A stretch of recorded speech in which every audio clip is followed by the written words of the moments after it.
నాగార్జున గారు ఇప్పుడు కొత్తగా యాక్ట్ చేస్తున్న మూవీ 'బంగార్రాజు 2'. అయితే నాగార్జున గారు ఈ 'బంగార్రాజు 2' మూవీకి ముందు లాస్ట్ యాక్ట్ చేసిన మూవీ 'కూలీ'. అయితే ఈ 'కూలీ' మూవీ ఈ మధ్య రిలీజ్ అయింది. అయితే 'కూలీ' మూవీ రిలీజ్ అయ్యి మంచి హిట్ అయింది. అయితే 'కూలీ' మూవీతో నాగార్జున గారికి ఒక మంచి హిట్ వచ్చింది.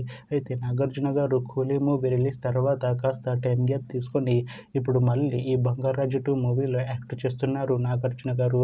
చూడాలి నాగార్జున గారికి ఈ 'బంగార్రాజు 2' మూవీతో కూడా ఇంకొక మంచి హిట్ తనకి వస్తుందా లేదా అనేది మనం ఈ 'బంగార్రాజు 2' మూవీ రిలీజ్ అయ్యాక చూడాలి. అయితే 'బంగార్రాజు 2' మూవీలో రమ్యకృష్ణ గారు కూడా యాక్ట్ చేస్తున్నారు. అయితే రమ్యకృష్ణ గారు ఈ 'బంగార్రాజు 2' మూవీకి ముందు లాస్ట్ యాక్ట్ చేసిన మూవీ 'గుంటూరు కారం'. అయితే 'గుంటూరు కారం' మూవీ రిలీజ్ అయ్యి 1 ఇయర్ అయిపోయింది. అయితే 'గుంటూరు కారం' మూవీ రిలీజ్ అయ్యి మంచి హిట్ అయింది. అయితే 'గుంటూరు కారం' మూవీతో రమ్యకృష్ణ గారికి ఒక మంచి హిట్ వచ్చింది.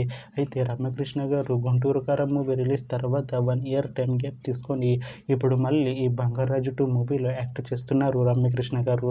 చూడాలి రమ్యకృష్ణ గారికి ఈ 'బంగార్రాజు 2' మూవీతో కూడా ఇంకొక మంచి హిట్ తనకి వస్తుందా లేదా అనేది మనం ఈ 'బంగార్రాజు 2' మూవీ రిలీజ్ అయ్యాక చూడాలి.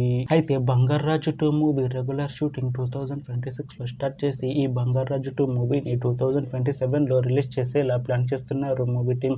అయితే 'బంగార్రాజు 2' మూవీ టీం మాత్రం చాలా కాన్ఫిడెంట్గా ఉన్నారు. ఈ మూవీ మంచి ఫ్యామిలీ ఎంటర్టైన్మెంట్ హిట్ అవుతుంది అంటున్నారు మూవీ టీం.